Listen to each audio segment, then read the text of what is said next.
Hello everyone, स्वागत है आप सभी का। मैं सत्येंद्र कुमार आप सभी का स्वागत करता हूं। आज हम लोग क्लास 7th अनुपम सोशल साइंस का ज्योग्राफी कवर कर रहे हैं और ज्योग्राफी का थर्ड चैप्टर है। आज हम लोग थर्ड चैप्टर शुरू करेंगे जो है और चेंजिंग अर्थ, हमारी बदलती पृथ्वी। इस चैप्टर में हम लोग बेसिकली चर्चा करने वाले हैं कि अर्थ में क्या क्या बदलाव हो रहे हैं, पृथ्वी के बल यानी फोर्स ऑफ द अर्थ कौन कौन से हैं, जिसमें हम लोग अंतर्जनित, इंडोजेनिक फोर्स एंड बहिर्जनित और एक्सोजेनिक फोर्स के बारे में पढ़ने वाले हैं। तो आइए शुरू करते हैं। और चेंजिंग अर्थ, हमारी बदलती पृथ्वी। The surface of earth is not uniform. पृथ्वी की सतह हर जगह एक समान नहीं है। कहीं प्लेट्यू मिलेंगे, कहीं माउंटेन्स मिलेंगे, कहीं प्लेन्स मिलेंगे। तो इस तरह की समान आकृतियाँ नहीं है, अलग अलग आकृतियाँ देखने को मिलती हैं। हालांकि देखा जाए, हिस्ट्री देखा जाए अर्थ का, तो हम पाते हैं कि हमेशा से पृथ्वी ऐसा नहीं रही है। इसमें लगातार बदलाव होते रहे हैं, चेंजिंग होती रहे हैं।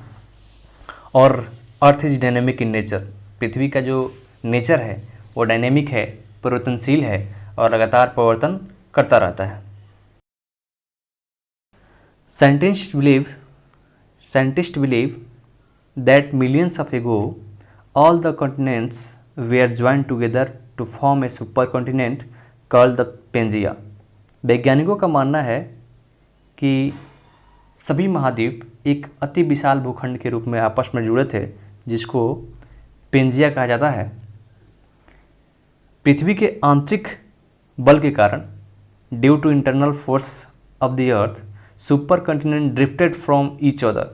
जिसके कारण, पृथ्वी के आंतरिक बल के कारण ये पेंजिया जो है अनेक भागों में टूट गया, जिसे कॉन्टिनेंटल ड्रिफ्ट थ्योरी कहा जाता है। इसके अनुसार माना जाता है कि जो कंटिनेंट सुपर कंटिनेंट था उसमें विस्थापन हुआ और ये अलग अलग भागों में बट गया।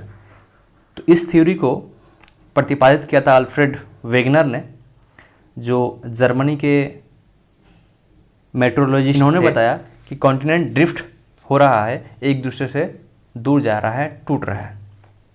Recently the theory of plate tectonics replaced the theory of continental drift. अब कॉन्टिनेंटल ड्रिफ्ट थ्योरी के स्थान पर प्लेट टेक्टोनिक्स सिद्धांत को स्वीकार कर लिया गया है। According to the plate tectonics, earth crust consist of several large and small plates. Earth जो है उसमें बड़े और छोटे अनेकों प्लेट निर्मित हैं। प्लेट टेक्टोनिक्स सिद्धांत के अनुसार पृथ्वी के जो भी प्लेट्स हैं वो आंतरिक गतियों के कारण स्वतंत्रतापूर्वक तैरती रहती हैं। ये प्लेट्स आंतरिक भाग में उत्पन्न गतिमान बलों के कारण परिवर्तित होते रहते हैं। इस प्रकार हम देख सकते हैं इस इमेज में कि प्लेट्स एक दूसरे से दूर जा रही हैं और ये प्लेट टेक्टोनिक्स के कारण हो रहा है, पृथ्वी के आंतरिक बल के कारण हो रहा है, इंडोजेनिक फोर्स के कारण हो रहा है। नेक्स्ट है फोर्स ऑफ द अर्थ, पृथ्वी के बल। पृथ्वी के बल को दो भागों में क्लासिफाइड किया गया है। फर्स्ट है इंटरनल और इंडोजेनिक फोर्सेस और सेकंड है एक्सटर्नल और एक्सोजेनिक फोर्सेस। आइए इसको हम लोग देखते हैं। इंडो का अर्थ होता है इनसाइड, यानी कि पृथ्वी के अंदर जो फोर्स ओरिजिनेट होती हैं, और जेनिक मतलब ओरिजिन, यानी कि पृथ्वी के अंदर जो फोर्स ओरिजिन हो रही हैं उनको हम इंडोजेनिक फोर्स या फिर इंटरनल फोर्स कहते हैं। ठीक है। और सेकंड है आपका एक्सोजेनिक। एक्सो का अर्थ होता है आउटसाइड, यानी कि पृथ्वी के ऊपर बाहरी क्षेत्रों में जो फोर्स ओरिजिन होता है उसको हम एक्सोजेनिक या फिर बहिर्जात बल कहते हैं। तो इस प्रकार दो बल है, इंडोजेनिक यानी कि अंतर्जनित बल और दूसरा एक्सोजेनिक जिसको हम बहिर्जनित बल कहते हैं।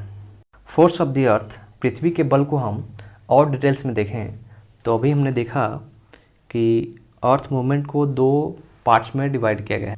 फर्स्ट इंडोजेनिक फोर्स, जिसको इंटरनल या फिर अंतर्जनित बल बोलते हैं, और सेकेंड एक्सोजेनिक फोर्सेस या फिर बहिर्जनित बल या फिर एक्सटर्नल फोर्सेस कहते हैं।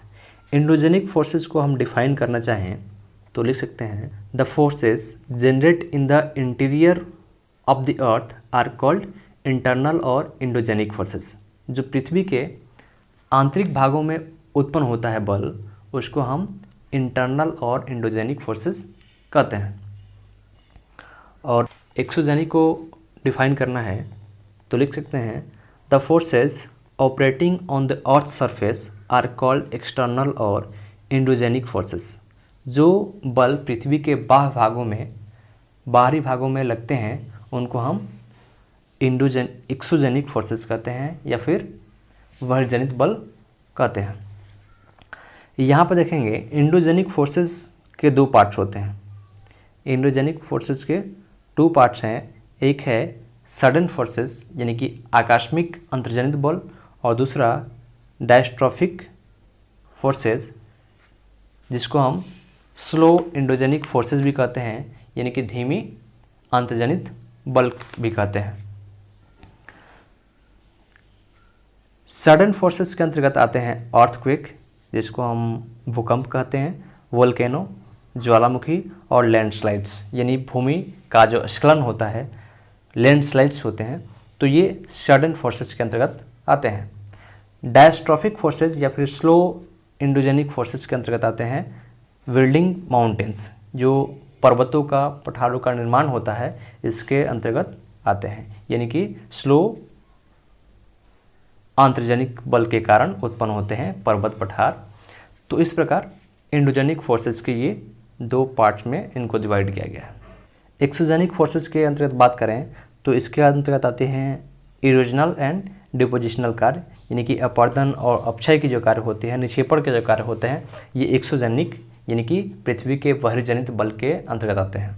इसमें जैसे कि रिवर के द्वारा जो कार्य होता है, विंड हवा के द्वारा, सी वेव्स यानी समुद्री लहरों के द्वारा, और ग्लेशियर के द्वारा।